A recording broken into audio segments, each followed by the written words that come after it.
Cette semaine, on met à l'essai un modèle Mini toujours aussi distinctif, mais maintenant plus joufflu, le Countryman S.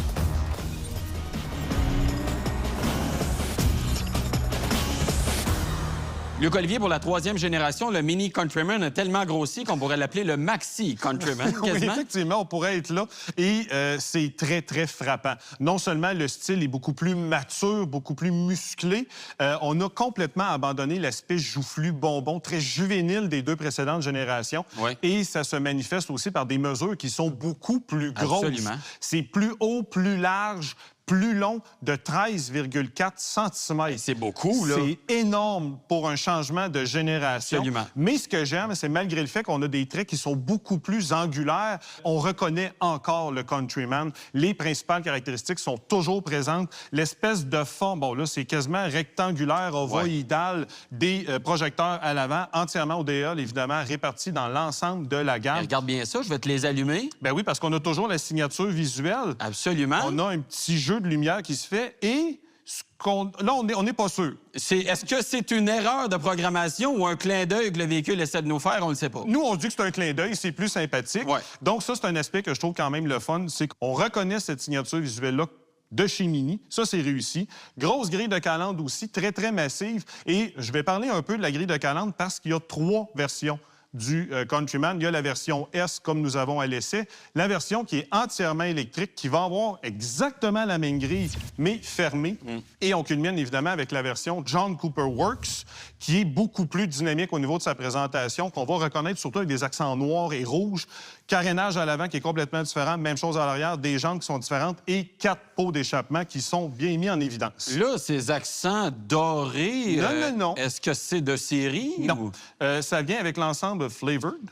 OK. Et ça s'appelle Argent Vibrant. OK. Hein? Ben, Tu sais, quand tu as nommé des affaires, moi, personnellement, j'hésite entre bronze et laiton. Ouais. Mais on retrouve cet ensemble-là un peu partout sur la carrosserie. Je trouve que c'est le fun, c'est satiné, donc c'est moins clinquant un peu. On le retrouve évidemment grille de calandre au niveau du logo, rétroviseur, toit et au niveau des jantes. Ouais, c'est partout, là. C'est partout, mais ça demeure de bon goût. Vu que c'est mat, c'est moins clinquant passablement. J'insiste aussi sur la couleur à 600 $ vert fumé, que je trouve très, très belle. Je trouve que c'est réussi. Et c'est surtout différent, en fait, comme approche. T'sais, on sait, on connaît la singularité de Mini et on retrouve sur la carrosserie divers éléments qui viennent justement appuyer cette singularité-là. Exactement. Sur le côté, Luc Olivier, il y a un élément vraiment caractéristique au Countryman, c'est le panneau qui est imbriqué dans le pilier C. Ouais, je suis pas sûr encore que je trouve ça tout à fait réussi, mais du côté de chez Mini, le but derrière ça, c'est vraiment d'offrir une distinction supplémentaire en fonction de la version. Que ce soit une S, une SE ou une John Cooper Works, ce sera toujours différent au niveau de l'aménagement puis du design qui va être intégré. Bon, c'est sympathique l'aspect design, mais je suis pas sûr de la pertinence de la chose. Moi, je trouve que ça permet... C'est un autre élément qui permet de différencier le véhicule de ses concurrents. Et pour ce côté-là, je trouve que c'est positif. Pas comme si le Mini n'était pas déjà... Non, mais... C'est une petite couche de plus. Couche de plus. Mais ça permet d'enlever un effet de longueur du popotin arrière. Parce qu'on le sait, là, le véhicule est 13,4 cm plus long que précédemment et il y en a une bonne partie ici. Oui, ça paraît à le l'arrière. porte-à-faux est beaucoup plus long, beaucoup plus rond aussi. Ça, c'est peut-être la portion que j'aime un peu moins. Les feux aussi, maintenant, beaucoup plus rectangulaires, moins ovoïdaux que précédemment. Oui. Ça, c'est peut-être une chose aussi qui est un manque, selon moi, parce que c'est une caractéristique du design qui était propre au Countryman. Mais on retient toujours l'intégration du fameux Union Jack, le drapeau britannique, au niveau de l'éclairage. Mais bonne nouvelle, on a apporté une amélioration en matière de sécurité parce que les précédentes générations, quand on activait le clignotant, ça nous donnait l'impression qu'il y avait une flèche qui indiquait que le véhicule allait tourner en direction opposée du virage. C'est ça. Et là, maintenant, quand on active le clignotant, c'est le feu au complet qui clignote. Donc, c'est maintenant beaucoup plus clair, facile à interpréter comme signal. Effectivement. Et en fonction de la version qu'on a aussi, on peut changer le design de l'éclairage. Donc, ça, c'est un autre aspect de personnalisation qui est propre au constructeur. Il y a un autre aspect sur lequel je veux revenir, c'est le argent vibrant. Si jamais vous trouvez que c'est trop, sachez qu'il y a des possibilités de personnalisation, notamment si vous optez pour la version classique. Ouais. Là, ça pourra être noir ou vous avez d'autres choix de couleurs. C'est encore assez limité au niveau des possibilités de personnalisation avec le Countryman. Il est tout nouveau. Mini affirme qu'il va avoir d'autres possibilités qui vont s'ajouter au fil du temps. C'est une des cartes de visite de la marque après oui, tout. ben oui. Pour ce qui est de l'assemblage et de la finition, ça ressemble à quoi? L'assemblage, on est à l'école de BMW, donc c'est carrément impeccable à ce chapitre-là. Bonne nouvelle.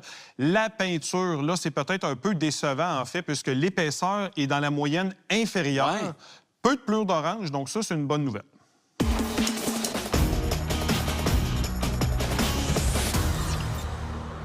L'accès à bord du Countryman, franchement, c'est pas compliqué dû à la configuration du véhicule, la hauteur du toit, le fait que les mesures sont aussi plus généreuses. Donc, franchement, c'est pas un problème. Et quand on prend place à bord, honnêtement, il y a un aspect qui est assez éblouissant. Il y a un petit côté assez spectaculaire à l'intérieur de ce véhicule-là. On a une présentation qui est beaucoup plus dégagée, qui est plus aérée, tout en étant très épurée, mais quand même assez technologique, tout en respectant l'héritage et la tradition du constructeur. Donc ça, il faut quand même le faire. Et cet héritage-là est préservé dû à la présence de l'écran central de 9,4 pouces OLED. Et ça, c'est une première dans l'histoire automobile.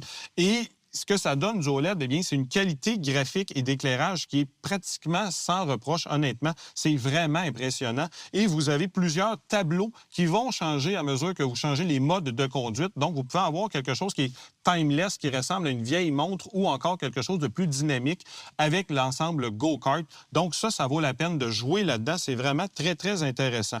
Sur le tableau de bord et dans les portières, on intègre aussi une applique en tissu qui est entièrement recyclée, dégradé aussi. On passe du bleu au brun vintage dans les portières. C'est vraiment du plus bel effet. Ajout sympathique à la présentation aussi, vous avez des projections sur le tableau de bord qui va changer en fonction du mode de conduite et c'est réfléchi directement sur le tissu devant le passager et le conducteur. Les sièges maintenant recouverts d'un cuir synthétique fait à partir de matières recyclées et ils sont recyclables. Donc ça, c'est un aspect qui est quand même intéressant.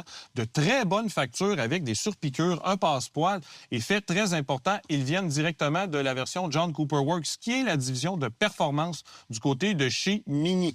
Je vous dirais que l'assise est assez cintrée au niveau du fessier, mais très correcte au niveau du dos. On a un bon appui, un bon support, j'aime ça, mais on a retiré un aspect que j'aimais beaucoup dans les autres Mini. La longueur de l'assise était mécaniquement ajustable et ce n'est plus le cas. Ça, c'est un petit manque.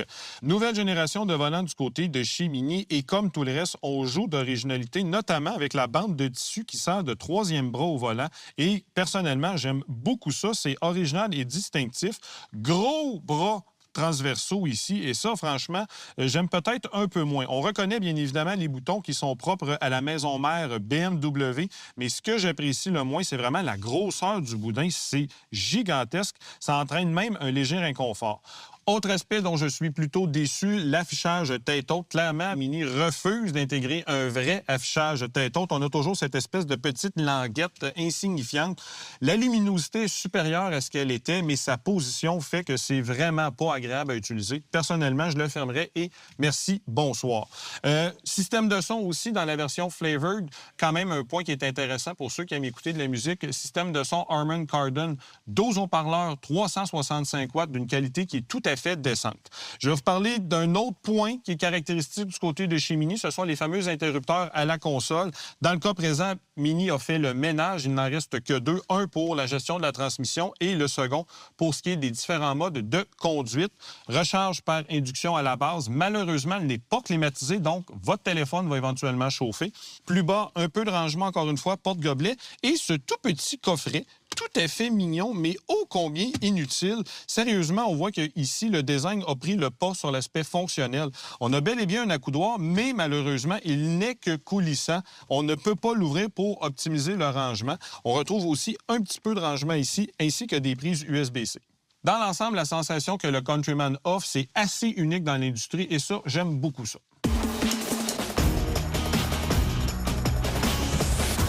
Prendre place à bord du Mini Countryman, c'est un peu complexe parce que le seuil de la portière est large et il est haut également, donc on doit user un peu de contorsion. Une fois en position, toutefois, on a des bons dégagements pour les jambes, la tête, les épaules. Et ce qui me surprend, c'est qu'on n'a pas un empattement qui est beaucoup plus grand que la précédente génération, un peu plus de 2 cm de plus, mais malgré tout, on a un bon espace à bord. La banquette, confortable, à la bonne hauteur. C'est sûr qu'on n'a pas beaucoup de supports latéraux, ni pour les jambes, ni pour le dos, mais on a quand même une bonne position assise. assise. On peut régler l'inclinaison du dossier facilement de part et d'autre, mais malheureusement, contrairement aux véhicules qui sont vendus en Europe, les sièges ne sont pas coulissants. En Europe, on peut avancer ou reculer le siège de 13 cm quand même, ce qui permet d'avoir un bon espace à l'arrière ou encore un meilleur espace de chargement selon nos besoins. On n'a pas ça, malheureusement, en Amérique du Nord. Visibilité, c'est pas terrible du côté latéral parce qu'on a un pilier C qui prend quand même pas mal de place et on a une fenestration qui est pas tellement haute, mais on a quand même un toit ouvrant panoramique d'une bonne dimension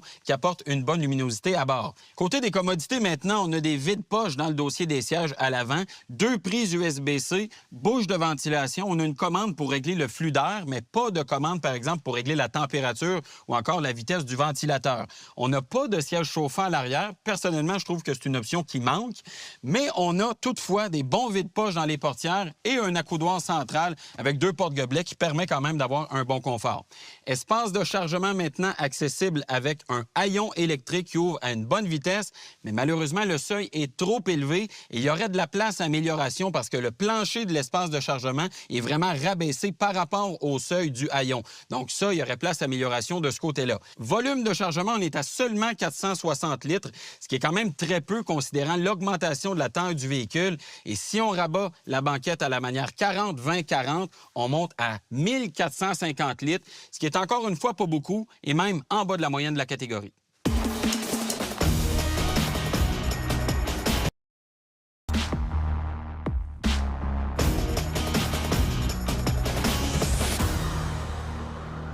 Luc-Olivier, on a bien dit que le Mini Countryman est plus gros qu'auparavant, mais il faut savoir qu'il est aussi beaucoup plus puissant. Oui, et là, ce qu'on va évaluer, c'est qu'il est toujours aussi dynamique que l'ancienne génération.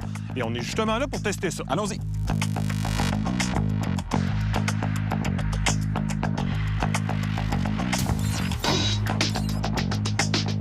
De tous les modes de conduite, lequel va-t-on utiliser pour optimiser la performance du Mini? Bien évidemment, on est chez Mini, donc pas question d'appeler ça simplement le mode sport. Mais non, il faut faire différent. On a appelé ça le mode go-kart. OK. Et quand on change les modes, Wouhou! Ça va être de voir si on va être aussi excité quand on va atteindre 100 km/h. et on s'élance. Oh, ouais. C'est long au départ. Délai notamment de la turbocompression, l'embrayage Transmission aussi. Ben oui. Premier changement de rapport, on voit qu'on a un double embrayage. Donc, léger creux, mais dès le deuxième changement de rapport, là, c'est raide. Ben oui. Donc ça, on voit qu'il y a peut-être une petite programmation à améliorer de ce côté-là. Je comprends que le mode sport, on veut rendre ça plus dynamique, mais on pourrait l'adoucir un peu, puis ça serait pas grave. Ça fonctionnerait quand même. Oui. On a fait 6,7 secondes. Ouais, pas pire. Mini annonce 6,5. Oh. Donc, on est pas mal dans les temps. Oui, ça je pense que c'est satisfaisant pour le type de véhicule. Oui. Et là, on fait le 100-0. Oui. Ben, Et sa mort, initialement, c'est quand même assez saisissant. puissant, effectivement. Mais moi, ce qui me déçoit, c'est qu'on entend beaucoup la pompe ABS travailler et même les pneus sur la chaussée, on sent qu'il y a une petite perte d'adhérence. Oui, puis pourtant, on a quand même des bonnes semelles. On a du Continental Pro Contact. Très bruyant à l'avant. Moi, c'est ce qui me dérange. On mériterait d'insonoriser un peu mieux la baie moteur pour justement limiter ces intrusions de son-là. Par contre, au niveau de la sensation, on sent que le Countryman est fait dans un seul bloc. Oui, ça, c'est on le bon. sent solide et ça, c'est un sentiment de sécurité que moi, je trouve intéressant. Bon sentiment aussi au niveau de la réaction du pédalier. On sent qu'on peut le moduler. Là, on voit vraiment l'épice allemande de la conception du véhicule parce qu'on le sait, c'est fait par BMW. Distance. Ouais, là, c'est ce qui est un peu décevant considérant que tout le reste répond bien. On est à 39,9 mètres. C'est trop long. On dit que notre barre, c'est 40 mètres. Mais là, on est dans un véhicule quand même avec une conception technique de pointe. Et on a juste ça. Je trouve ça décevant. Oui, d'autant plus que Mini a valorisé toujours la performance. Là, on s'en éloigne un peu. Là.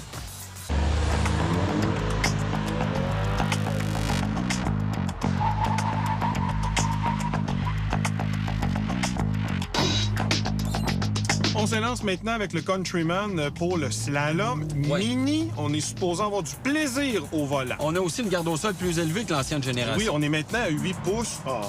Les systèmes interviennent. Ben oui. Hey, on se fait castrer le plaisir de conduire, là, pas à peu près. Et on sent l'avant aussi qui décroche rapidement quand on est aux limites. Mais là, on voit aussi que le véhicule, non seulement il est beaucoup plus haut, il est aussi beaucoup plus lourd. Absolument. Donc, on le paie au niveau du dynamisme, ce qui vient un peu améliorer le comportement, je te dirais que c'est vraiment la direction. Là. Oui. Elle, sérieux, c'est vraiment plaisant à manipuler. Là.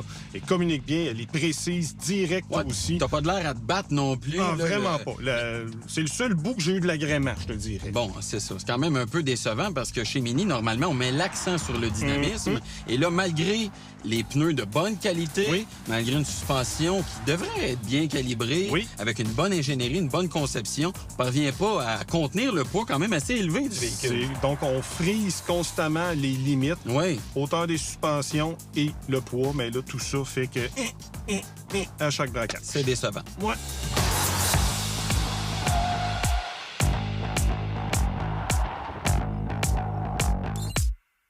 C'est l'heure de faire l'évitement d'obstacles à 90 km/h avec le Mini Countryman. Véhicule qui est plus lourd, plus haut aussi. Par contre, on est bien chaussé, on a des freins qui répondent correctement, mais une bonne direction. Donc, on va voir comment tout ça va coller à l'évitement d'obstacles et on fait ça à l'instant. Évidemment, c'est une voiture avec une composante allemande et Mini met à l'avant-plan le dynamisme de conduite. On doit donc avoir une bonne performance à l'évitement d'obstacles, d'autant plus que c'est une manœuvre qui est très complexe.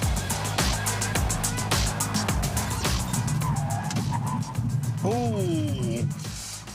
Ben voyons, ça n'a pas d'allure qu'un véhicule comme ça accroche l'obstacle. Vraiment, c'est la composante qui manque.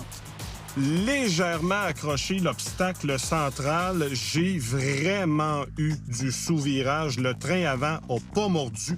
J'ai vraiment senti le poids du véhicule. Au deuxième braquage, l'arrière a chassé. Donc, je suis tombé en survirage.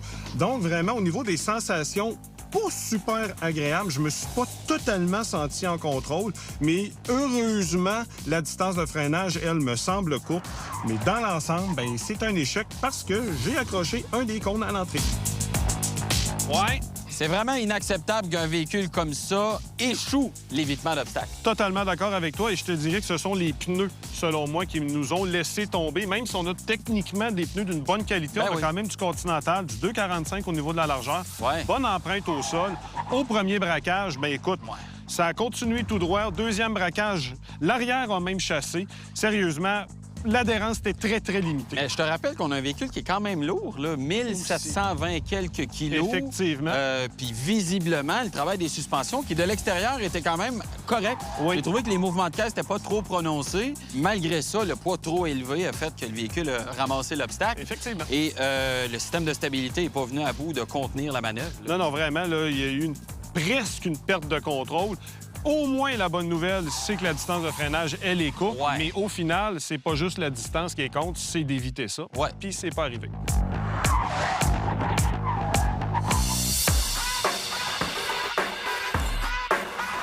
Bon, ça n'a pas très bien été à l'évitement d'obstacles à 90 km/h. Maintenant, je m'élance pour le freinage automatique d'urgence, lui, à 60 km/h. Paramètre d'utilisation pour ce qui est des véhicules de 5 à 250 km/h. Piétons et cyclistes, eux, c'est de 5 à 80 km/h. J'arrive à ma cible. Signal sonore. Beau petit freinage tout en douceur. Signal sonore mériterait d'être beaucoup plus prononcé qu'il ne l'était. Le léger tintement, considérant qu'on fait une manœuvre d'urgence, ça devrait être beaucoup plus intrusif d'un point de vue sonore.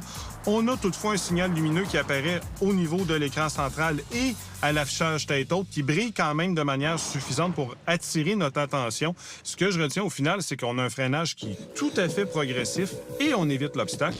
Et maintenant, je rejoins Samuel pour l'essai sur la route. Là, je sais que tu vas me parler du tableau de bord, que t'aimes ça, que c'est à ton goût, pis tout. Vas-y, gâte-toi. Mais admets qu'il y a quand même un effort soutenu d'un point de vue de style. C'est sûr. Au-delà de la portion de présentation, ce que j'aime, le tableau de bord est bas, dégage bien la visibilité vers l'avant. Le pilier A, la base, est quand même assez large, là. Mais c'est quand même en partie compensé par le pavillon de toit qui est haut. Là où j'ai un problème, moi, c'est au niveau de la banquette en arrière, là, les trois appuis-têtes, là, on s'entend que ça obstrue passablement la lunette. Oui, ça prend de la place. Là. Au moins, si tu n'utilises pas la banquette sur une base régulière, tu peux enlever les appuis-têtes. Donc, au moins, ça peut être réglé en partie. Ouais, c'est ça. Ouais, c'est un bon plan B, C'est maintenant. un plan B, c'est en plein. C'est ça, exactement. Bon, moi, je trouve que le pavillon de toit, honnêtement, prend beaucoup de place. Tu sais, là, il est noir. C'est vrai qu'on a de la couleur dans le bas. Ça nous donne une ambiance assez joviale, assez unique. Puis Ouais. le pavillon de toit m'écrase. Moi, ça me plaît pas vraiment. Ouais. Mais au D'autant moins- plus qu'il y a une grosse maillotche ici, là, en avant. Oui, ça, c'est vrai que c'est massif, mais au moins, tu as un toit panoramique quand même, Ouais. de bonne dimension, qui va contrebalancer l'obscurité du pavillon. Ouais, faut peut-être le laisser ouvert. C'est peut-être ça la solution. Ouais, mais je trouve que c'est un bon compromis parce que moi, personnellement, un pavillon de toit blanc ou gris, je trouve ça un peu ordinaire. Là, je trouve que c'est plus chic à tout le moins. Ouais, c'est ça. Mais quand même. Bon, on est à bord d'une Mini. Oui. On est censé avoir du fun à conduire ce véhicule-là. Supposé. C'est le plus gros des modèles dans la gamme. Oui, puis on s'entend, là, tout un gros, parce Ah, qu'il oui. a pris de la peau. Il a pris beaucoup en dimension. Ah oui, il s'est fait shooter à testostérone puis aux stéroïdes, pas à peu près. Oui. Mais ce qui est le fun, c'est qu'on est chez BMW, chez Mini, avec l'espèce de petite sauce des deux constructeurs ensemble. Ça colle dans le nouveau Countryman. La sauce qui colle, c'est pas bon d'habitude. Faut-tu qu'elle lève? Ouais, ça Je suis pas un très bon cuisinier. Bon. On fera pas coller la sauce. Non. En tout cas, tout ça pour dire que le comportement routier, je le trouve vraiment agréable. La direction est précise. Si tu veux un petit peu plus de pointe, tu te mets en mode go-kart, le Ouais, comme on c'est ça. expérimentait l'accélération. Si tu veux une conduite plus tranquille, tu as beaucoup d'autres modes de conduite. Ouais. Probablement trop de modes de conduite. On se mêle là-dedans. Tu sais, Vivid, Green, Core, Timeless. C'est pas des noms qui sont naturels. Tu sais. Non. C'est pas éco, normal, sport plus. Je le sais pas, mais moi, je trouve ça dur de s'y retrouver là-dedans. À l'usage, on finit par s'y faire. Ouais, mais faut ouvrir le manuel du propriétaire pour savoir qu'est-ce que ça fait. Ouais, après. et ça fait tellement partie de l'expérience du constructeur que je pense que la clientèle cible aime ce genre d'inutilité-là, entre parenthèses. Ouais, ça ajoute un peu de couleur. Ça, je suis C'est d'accord ça, avec toi. Ça exactement. ajoute de la différence. Puis on s'attend à ça d'un constructeur comme ça. Oui. Mais il reste que ça ajoute une couche de complexité pour l'utilisateur. Oui, bon, là, on va être un peu plus technique. On n'a pas le choix. On est quand même sur la route. Direction, vraiment, je l'ai dit, très agréable, surtout en mode go-kart. Les suspensions, bon confort aussi. On peut avoir des suspensions adaptatives que nous, on n'a pas sur notre modèle, qui vont donner un petit peu plus de fermeté dans certaines occasions. De personnalisation aussi. Exactement, mais il demeure que même si c'est la version de base du Countryman, bonne tenue de route, l'agrément de conduite est réel. Pas trop bruyant en plus. Non, pas trop bruyant. On a corrigé un aspect par rapport au X1 parce qu'on sait que le Countryman est dérivé du BMW X1. On avait détesté le rendement de la double embrayage au niveau de la transmission et c'est amoindri au Ouais. niveau des à-coups et des hésitations dans le Countryman. C'est pas parfait encore, À base mais il y a une vitesse, là, progression. il y a une hésitation qui est bien tannante, pour vrai. T'sais. Moi, je trouve qu'on n'est pas à bord d'un véhicule de haute performance. Pourquoi se casser la tête avec une transmission à double embrayage alors qu'une transmission conventionnelle serait probablement mieux adaptée? Une 8 rapports de chez BMW, Ben oui. ça serait mieux. Je suis totalement Bonjour, d'accord merci. avec toi. Mais au moins, on peut saluer l'amélioration. Oui. Et on va compléter tout ça avec la consommation de carburant. Oui, parce que le véhicule a quand même pris du galon en matière de dimension. Et est-ce que ça a eu un impact négatif sur la consommation? Non. Ah! En fait, belle surprise à ce chapitre-là.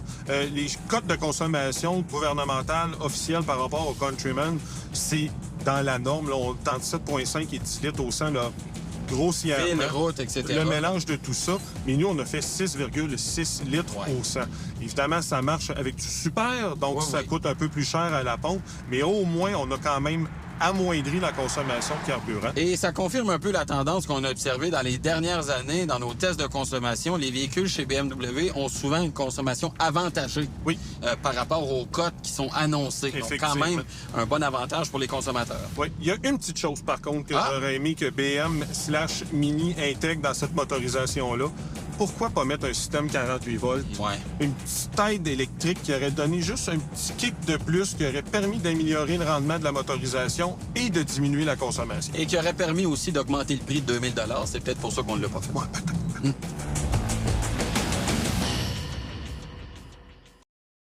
Et si Si on résumait tout ça avec les points pour et les points contre. Oui, du côté positif, évidemment, le choix de version mécanique, ça, c'est une des forces du produit, notamment avec une version pleinement électrique. La présentation et l'aménagement intérieur qui est vraiment réussi, de même qu'une faible consommation de carburant, ça, c'est très, très intéressant.